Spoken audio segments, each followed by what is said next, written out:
Let's talk now about where our world appears to be headed, a world of mandates. This year we've had forced lockdowns, which we now know were completely unjustified based on discredited data models from Neil Ferguson of Imperial College London. In fact, the coding that made the predictions has been described as unreliable and a buggy mess, and yet the lockdown has been retroactively justified in the interests of public safety.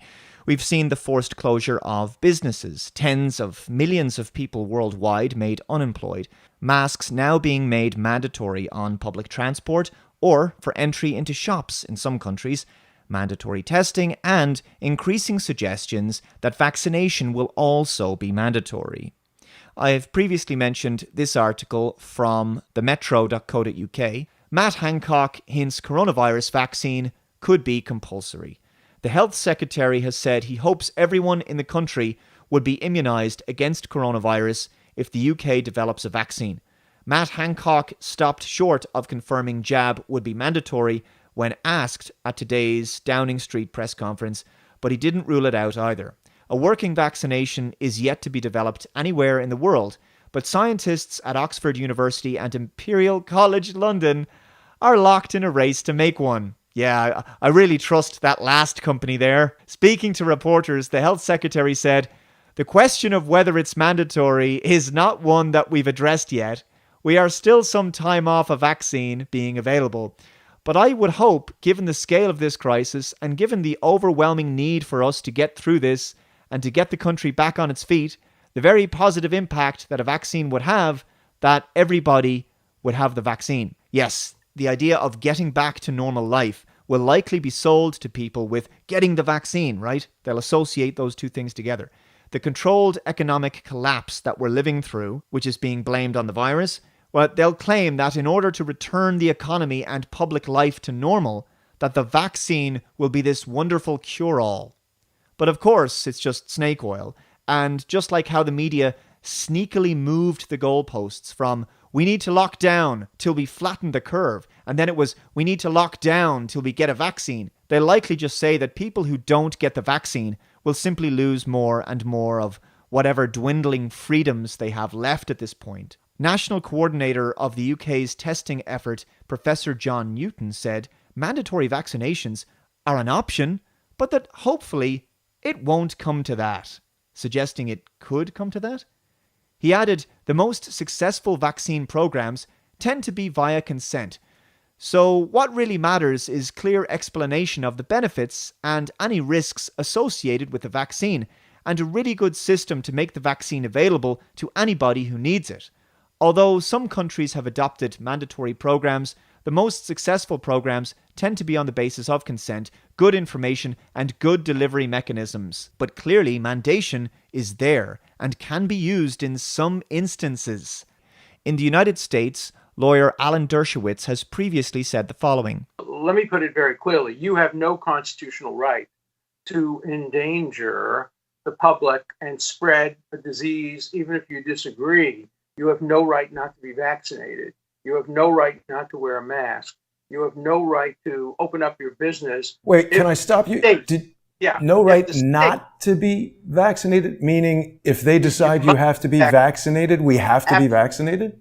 Absolutely. And if you refuse to be vaccinated, the state has the power to literally take you to a doctor's office and plunge a needle into your arm. If the vaccination Where is that in the Constitution? If the vaccination is designed to prevent the spreading disease. If the vaccination is only to prevent a disease that you will get, for example, if there's a disease that will kill you, you have the right to refuse that, but you have no right to refuse to be vaccinated against a contagious disease. Public health, the police power of the Constitution, gives the state the power to compel that. The following article is from offguardian.org. Colorado adopts mandatory vaccinations for children. Since the arrival of the coronavirus, the use of and familiarity with vaccines has dramatically increased, prompting a more aware and questioning public. With little more than a 48-hour public notice, many Coloradans were enjoying a brilliant Sunday afternoon as the state Senate Health and Insurance Committee was squirreled away in the confines of the state capitol to approve the School Entry Immunization Act, also known as SB 20-163.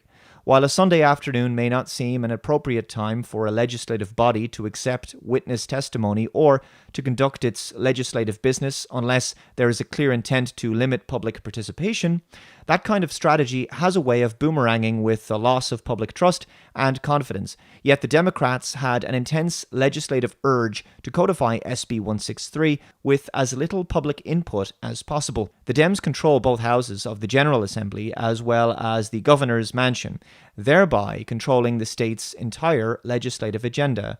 What the Democrats were not counting on was Robert F. Kennedy Jr. on his way to becoming a national icon, who arrived to testify against SB 136. He was allotted 2 minutes to address the committee. What else the Dems were not counting on was a last-minute rally attended by 3,000 outside the Capitol that Sunday afternoon. Kennedy quoted one of the Democratic members of the committee who told the media, "If we can't get a vaccination bill passed during a pandemic, then we'll never get it passed." Speaking to the throng, Kennedy went on to call out the Democrats. "I am a lifelong Democrat. What they are doing here today is antithetical to every value that the Democratic Party has expressed in its 200-year history. Adoption of SB 163 was accomplished on a party line vote, beginning with committee approval and through the Senate and House votes to adoption. During House consideration, a bipartisan amendment was added to allow for a voter referendum in the 2022 election, but the majority of the conference committee removed that language. In addition, much of the state's mainstream media provided minimal reporting on the Dems slipping SB 163 through on a Sunday afternoon. Kennedy's appearance before the committee or the size of the last-minute rally. As its name applies, SB 163 mandates immunizations for all children entering Colorado public schools, thereby taking the decision out of the parents' hands and requiring a doctor to certify approval. The fact that the bill contains elements akin to Orwell's 1984 Big Brother regime is disturbing. SB 163 requires the state's educational system to aid and abet in the monitoring of its students, as it requires each public school to collect each proof of immunization and each exemption request that is filed. Each school must also establish a tracking system and provide an annual report on that school's rate of immunizations and the number of exemptions issued.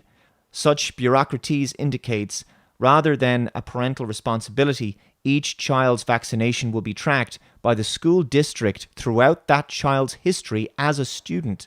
Of special interest, SB 163 indicates there is an onerous submission process for those wishing to claim a non-medical exemption, such as a religious belief whose teachings are opposed to immunizations or a personal belief opposed to immunizations. Those individuals must submit a certificate that their chosen religion has adopted a policy regarding vaccinations and a certificate that they have completed an online educational module, which you can expect to be little more than a one-sided harangue on the virtues of vaccinations. As I've said many times, it's likely that much of the requirement for vaccines in this brave new abnormal world we're moving towards will be enforced at the level of things like entry into public spaces or private businesses, and of course usage of public transport in the same way that masks are becoming mandatory on public transport right now. I predict insurance companies claiming that they can't insure a business like a pub or a restaurant if the owner can't guarantee that all customers are vaccinated. Proof of immunization will be required. Anyway, back to the Off-Guardian article about mandatory vaccinations for children.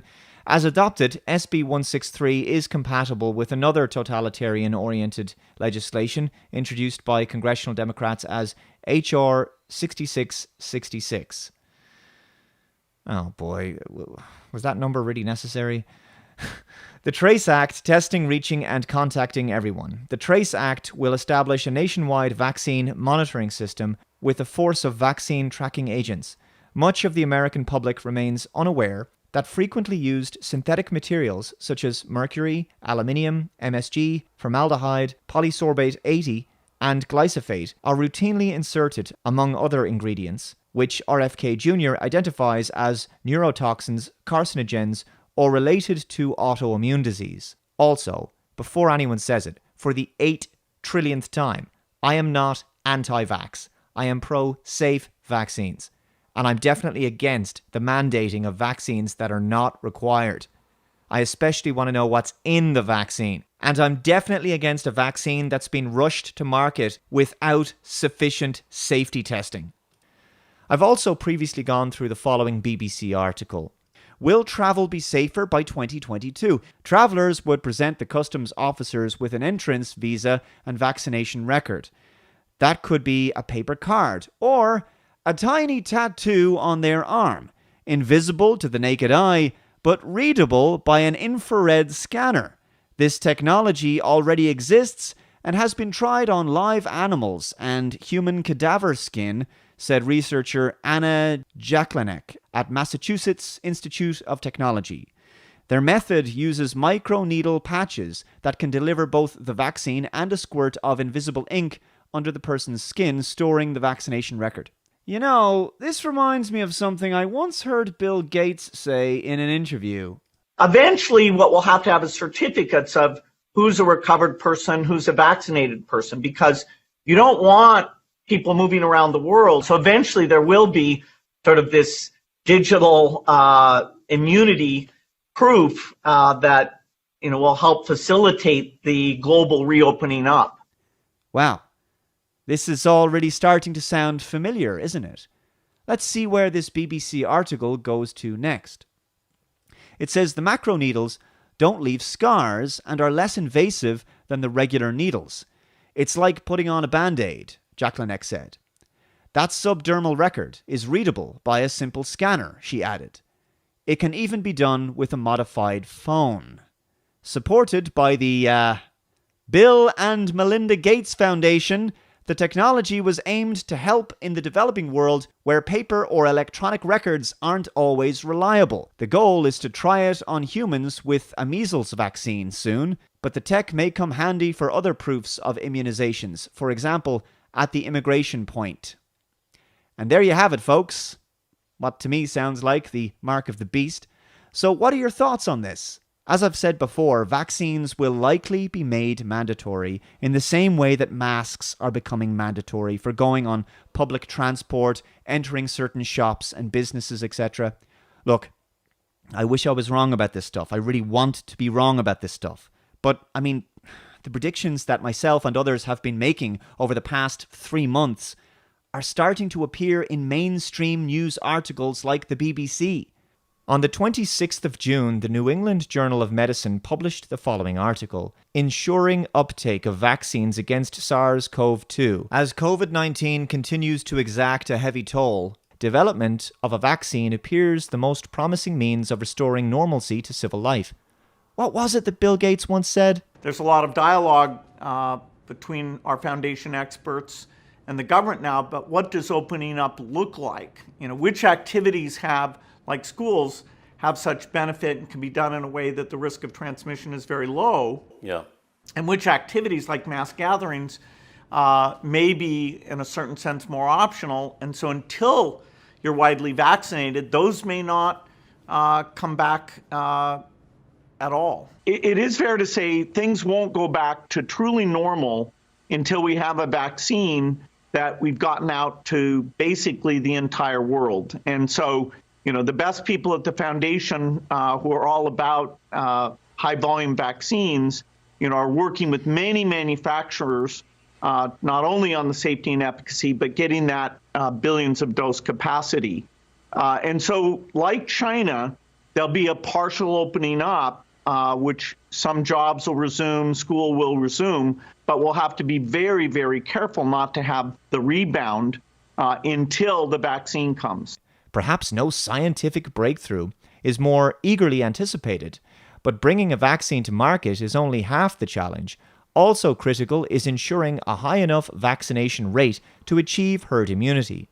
Herd immunity can of course be achieved through widespread exposure, as was done in Sweden, but as Dr. Marcus de Bruin has pointed out, the purpose of the strategy that most places have taken, social distancing, lockdown and masks, has been about limiting natural human exposure to the virus and preventing development of our own human immune systems in order to lead us down the path of the vaccine and making the vaccine the only permitted solution. One option for increasing vaccine uptake is to require it. Again, one option for increasing vaccine uptake is to require it. Mandatory vaccination has proven effective in ensuring high school children immunization rates in many high-income countries. However, except for influenza vaccination of healthcare workers, mandates have not been widely used for adults. Although a vaccine remains months to years away, developing a policy strategy to ensure uptake takes time. We offer a framework that states can apply now to help ensure uptake of the vaccine when it becomes available, including consideration of when a mandate might become appropriate. Our approach is guided by lessons from US experiences with vaccines from the 1976 swine flu, H1N1 influenza, smallpox, and human papillomavirus. We believe that 6 substantive criteria should be met before a state imposes a SARS-CoV-2 vaccine mandate. The first is the existence of evidence that COVID-19 is inadequately controlled in the state by other measures such as testing, contact tracing, and isolation and quarantine, as indicated by sustained troubling trends in cases, hospitalizations, or deaths. As we know now, new deaths from COVID-19 are rare. What we're seeing at the moment is increased numbers of cases due to testing for coronavirus antibodies. Increased testing is happening right now. So the common cold can be a coronavirus, and if someone's had a cold in the past, which is everybody, well, they can find those antibodies, and that's put down as a COVID case. It makes it an easy way to manufacture a spike in cases. Principles of public health law and ethics require that interventions that impinge on autonomy be reasonable and necessary. Therefore, COVID-19 must present an ongoing threat. So that's people's bodily autonomy gone based on fatality statistics presented in the mainstream media that we're just supposed to simply accept without question. By the time a vaccine is available, more will be known about natural immunity in the population, the consequences of relaxing community mitigation measures, and the feasibility of scaling up test and trace strategies. There should be a reasonable indication as to whether further measures are needed. Although state vaccination mandates are usually tied to school and daycare entry, that approach is not appropriate for SARS-CoV-2 because children won't be a high priority group. In addition, state mandates should not be structured as compulsory vaccination, absolute requirements. Instead, non-compliance should incur a penalty. This is very important. Nevertheless, because of the infectiousness and dangerousness of the virus, relatively substantive penalties could be justified, including employment suspension or stay-at-home orders for persons in designated high-priority groups who refuse vaccination. Neither fines nor criminal penalties should be used, however. Fines disadvantage the poor, and criminal penalties invite legal challenges on procedural due process grounds. Both are bad public health policy for a COVID-19 vaccine because they may stoke distrust without improving uptake. Well, to me, those kinds of measures are simply too extreme and authoritarian on the face of it, and they would create backlash. I'd say it's because it would just red pill too many people in the general public to the reality that this entire manufactured crisis has been about injecting the entire human race with Lord only knows what, and that's the reason why the populace is being scared into compliance by a big scary pandemic. By the way, I found this piece of legislation from Florida, the 2019 Florida Statutes, Title 29, Public Health, Chapter 381, Public Health General Provisions. B. Public health advisory means any warning or report giving information to the public about a potential public health threat. Before issuing any public health advisory, the state health officer must consult with the state or local agency regarding areas of responsibility which may be affected by such advisory. Upon determining that issue, a public health advisory is necessary to protect the public health and safety, and prior to issuing the advisory, the state health officer must notify each county health department within the area which is affected by the advisory of the state health officer's intent to issue the advisory. The state health officer is authorized to take any action appropriate to enforce any public health advisory. Public health emergency means any occurrence or threat thereof, whether natural or man-made, which results or may result in substantial injury or harm to the public health from infectious disease, chemical agents, nuclear agents, biological toxins, or situations involving mass casualties or natural disasters. Before declaring a public health emergency, the state health officer shall, to the extent possible, consult with the governor and shall notify the chief of domestic security. The declaration of a public health emergency shall continue until the state health officer finds that the threat or danger has been dealt with to the extent that the emergency conditions no longer exist and he or she terminates the declaration. However, a declaration of a public health emergency may not continue for longer than 60 days unless the governor concurs in the renewal of the declaration. The state health officer, upon declaration of a public health emergency, may take actions that are necessary to protect the public health. Such actions include, but are not limited to, and going down to number 4, it says, ordering an individual to be examined, tested, vaccinated, treated, isolated, or quarantined for communicable diseases that have significant morbidity or mortality and present a severe danger to public health. Individuals who are unable or unwilling to be examined, tested, vaccinated, or treated for reasons of health, religion, or conscience may be subjected to isolation or quarantine. A. Examination, testing, vaccination, or treatment may be performed by any qualified person authorized by the state health officer. B. If the individual poses a danger to the public health, the state health officer may subject the individual to isolation or quarantine. If there is no practical method to isolate or quarantine the individual, and this is important, the state health officer may use any means necessary to vaccinate or treat the individual. Finally, I found this article on law.com. State Bar Group calls for mandatory COVID-19 vaccinations, regardless of objections. Some Americans may push back on COVID-19 vaccination for religious, philosophical, or personal reasons, says the report released on Thursday by the NYSBA, but it says, for the sake of public health, mandatory vaccinations for COVID-19 should be required in the United States as soon as it is available. Citing a robust collection of federal and state case law, a New York State Bar Association task force group on Thursday said it should be mandatory for all Americans to have a COVID-19 vaccination when one is available, including those who don't want it for religious, philosophical, or personal reasons.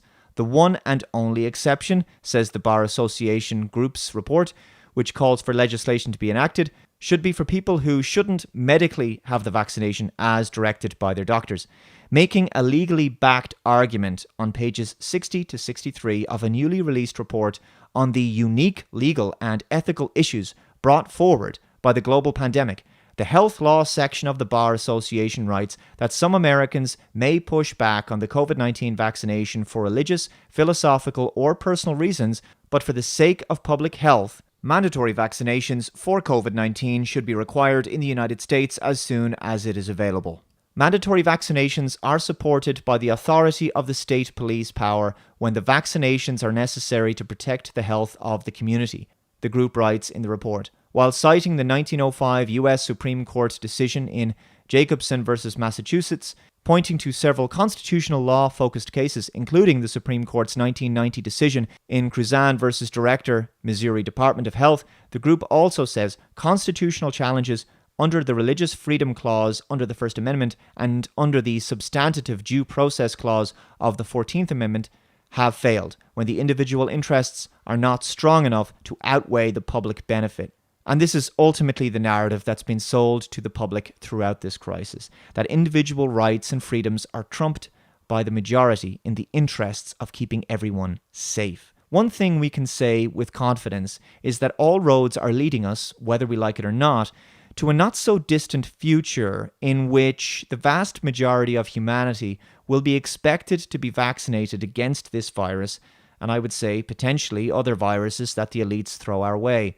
Now, there are a lot of theories as to why this vaccine is so critical to their plans, and what the vaccine is, in fact, all about, and what its true function is. Some of those theories may indeed have a great deal of merit. I've got a lot of thoughts about them myself. I would, of course, only be speculating at this point, but as time passes, I will do a more deep dive into some of those theories, because they are definitely worth exploring, and I have a great deal of concerns about what is going to be in the vaccine and what its true purpose is. I don't believe its true purpose is to keep us safe and healthy and protect against a virus that we already know there's treatments for, and that it's only as fatal to a very small percentage of the elderly or immune-compromised population. Effectively, it's no more fatal than a seasonal influenza, and recent studies have explained this. But just for this video, I wanted to make it clear that mandates are the order of the day under this disturbing new abnormal that we're now living through. Be sure to share this video, download it, and re-upload it where you like. Thanks very much for watching, and I will see you next time. Bye-bye.